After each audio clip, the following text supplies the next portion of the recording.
time for another Tales and Tales Tuesday. How's everybody doing?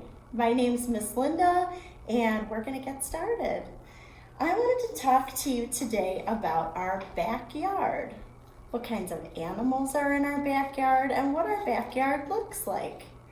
Now, if I were to ask you where you live, I'm sure you would say Wycliffe, Ohio, in the country of the United States. But did you know that different areas of the world are also broken up into what's called biomes? Have you ever seen this word before?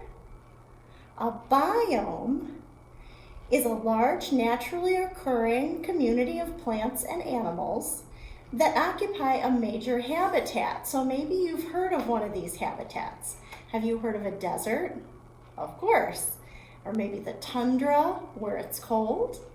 So our biome, our area of the world is called, this is a big word, the deciduous forest. And maybe you've heard of the word deciduous, maybe you haven't. The word deciduous actually means to fall off or shed seasonally. Now let's see, what kinds of things in our backyard shed or fall off seasonally? How about leaves? Leaves on a tree?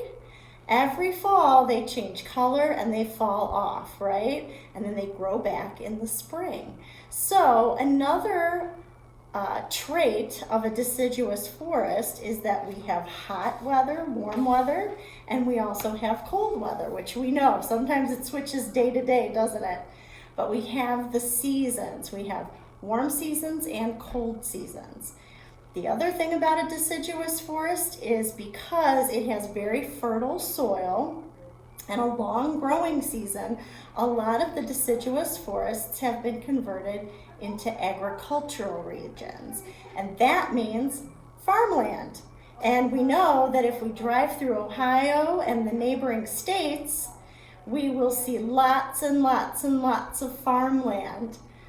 So that's why it's very fertile. We have our trees in our backyard that have the leaves that fall, and that's what makes it a deciduous forest. The other thing we talk about when we talk about biomes are the animals that live in that area. And if you go into your adventure packet, you will see this little backyard scavenger hunt. And you can do that on your own in your backyard or with a parent or a friend and see how many of these animals you can find. Now, one of the animals that I think should be on this list that is not are deer. I'm sure you've seen many, many, many deer in your backyards if you're in Wycliffe. We see quite a few. And in fact, we had a visitor just the other day at the library, a mama deer, and she had recently had her fawn that was born, we believe, here in our garden. So if you want to see some clips of mom and baby interacting, it's a pretty cute movie. It's only about 3 minutes long. Our YouTube channel is WKPL Programming, and you'll see our little deer video on there. Take a look at that, it's really sweet. So we talked about our weather, we talked about our trees a little bit, we talked about animals in our backyard. Well, I'll tell you what, I'm gonna wrap up this program with some animals that are not in our backyard, but they are in the backyard of these kids in this book. Let's see what they're up to. This is called There's a Lion in My Cornflakes. Oh my goodness. I'll tell you what, I'm glad there's no lions in my backyard. That's for sure. All right, if you ever see this on a box of cornflakes, what does it say? Free lion with 100 coupons. Ugh. This boy is saying, ignore it. I'll tell you what happened when we didn't. My brother Dan and I made 1,000,000 trips to the supermarket and spent a whole year's allowance on cereal. It took us a long time to cut out all of the coupons. Mom was so mad she made us eat cornflakes for breakfast, lunch, and dinner. She said we'd have nothing but cornflakes until they were all gone. That could take forever. And she said she wouldn't get any allowance to us until we'd eaten up every last boring, crunchy flake. But we didn't mind. We really wanted that free lion. We could take it for walks, ride it to school, and use it to open tin cans. But everyone else had the same idea.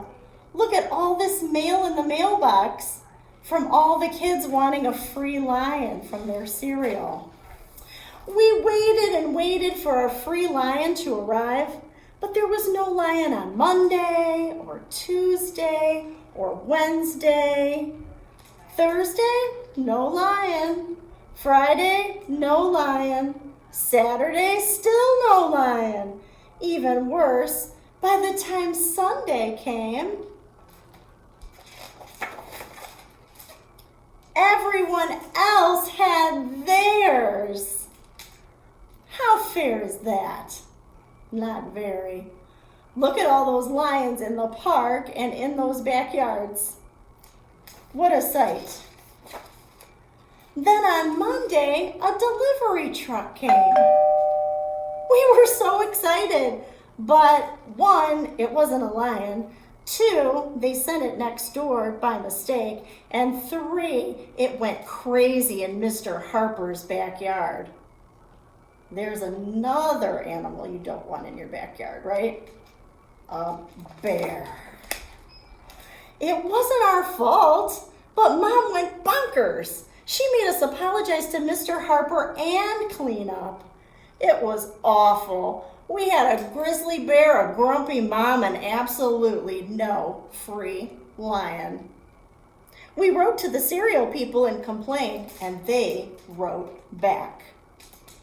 Dear Eric and Dan, sorry about the grizzly bear, but we ran out of lions. Please accept this crocodile instead. P.S. Handle with care. A crocodile, Dan said. We didn't eat all those cornflakes for a cranky old crocodile.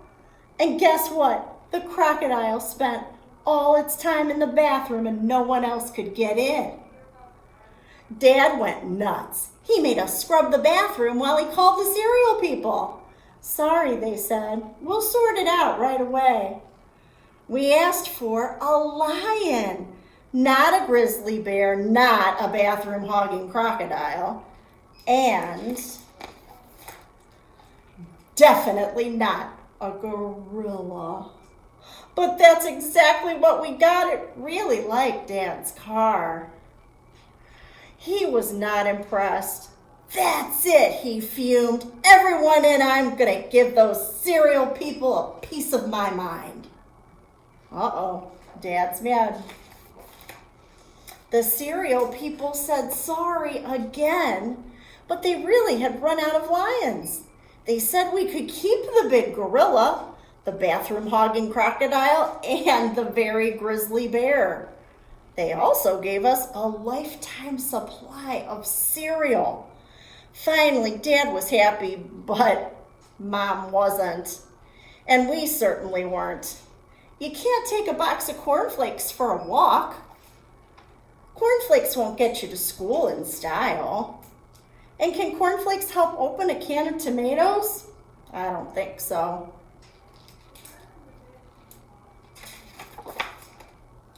But a crocodile is the meanest can opening machine I've ever seen. And a grizzly bear can walk for miles and miles and miles. And there isn't a better way to arrive at school than this. So don't even bother saving up for a lion. It's not worth the trouble. Besides, everyone's got one. But, wow, a free tiger? Imagine. Uh-oh. send away for that free tiger? I'm afraid they might. I'm afraid they might. Oh my goodness, what a full house. What a full backyard full of all kinds of animals that I do not think I want to see outside my house. Better in the zoo or out in the wild, right?